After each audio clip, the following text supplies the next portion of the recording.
ಶ್ರೀಮತೆ ರಾಮಾನುಜಾಯ ನಮಃ. ಶ್ರೀಮತೆ ರಾಮಾನುಜಾಯ ನಮಃ. ಶ್ರೀಮತೆ ರಾಮಾನುಜಾಯ ನಮಃ. ಶ್ರೀಮತೆ ರಾಮಾನುಜಾಯ ನಮಃ. ಶ್ರೀಮತೆ ರಾಮಾನುಜಾಯ ನಮಃ.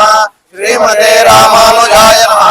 ಶ್ರೀಮತೆ ರಾಮಾನುಜಾಯ 24/11/2024 ಭಾನುವಾರ ವಿಶ್ವ ವಿಜಯೋತ್ಸವ ಸಮಾವೇಶಕ್ಕೆ ದೊಡ್ಡಬಳ್ಳಾಪುರ ತಾಲೂಕಿನಿಂದ ಸುಮಾರು 1,000 ಜನ ಬರಬೇಕು ಅಂತ ನಾವು ತೀರ್ಮಾನ ಮಾಡಿ ಇವತ್ತು ಸ್ವಾಮೀಜಿಗಳನ್ನ ದರ್ಶನ ಮಾಡಿ ಅವರ ಪಾದ ಸ್ಮರಣೆಗಳಿಗೆ ನಮಸ್ಕರಿಸುತ್ತಾ ನಮ್ಮ ತಾಲೂಕು ವತಿಯಿಂದ 1,22,000 ರೂಪಾಯಿ ದೇಣಿಗೆಯನ್ನು ನಾವು ಕೊಟ್ಟಿದ್ದೀವಿ.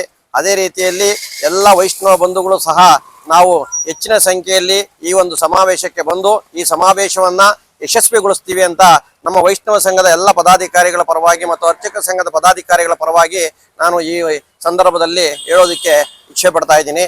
ಇದು ವೈಷ್ಣವರಿಗಾಗಿ ವೈಷ್ಣವ ಸಮಾಜವನ್ನ ಮೇಲೆತ್ತುವಂತಹ ಒಂದು ಉದ್ದೇಶದಿಂದ ಮಾಡ್ತಾ ಇರ್ತಕ್ಕಂತಹ ಒಂದು ಕಾರ್ಯಕ್ರಮವಾಗಿರ್ತದೆ. ಈ ಕಾರ್ಯಕ್ರಮ ಅಭೂತಪೂರ್ವವಾಗಿ ನಡೀಲಿ ಅಂತ ಹೇಳ್ಬಿಟ್ಟು ನಭೂತೋರ ಭವಿಷ್ಯತಿ ಅಂತ ಅಂದ್ಬಿಟ್ಟು ಇತಿಹಾಸದಲ್ಲಿ ಈ ವೈಷ್ಣವ ಸಮಾಜವನ್ನ ಮೊಟ್ಟ ಮೊದಲ ಬಾರಿಗೆ ತ್ರಿಪುರವಾಸಿನಿ ಅರಮನೆ ಮೈದಾನದಲ್ಲಿ ನಡೀತಾ ಇದೆ. ಈ ಒಂದು ಸಮಾವೇಶಕ್ಕೆ ಸಹಸ್ರ ಸಂಖ್ಯೆಯಲ್ಲಿ ಬಂದು ಈ ಸಮಾವೇಶ ಯಶಸ್ವಿಯಾಗಲಿ ಅಂತ ಈ ಸಂದರ್ಭದಲ್ಲಿ ನಾನು ಹೇಳ್ತಾ ಇದ್ದೀನಿ. ಶ್ರೀಮತೆ ರಾಮಾನುಜಾಯ ನಮಃ. ಶ್ರೀಮತೆ ರಾಮಾನುಜಾಯ ನಮಃ.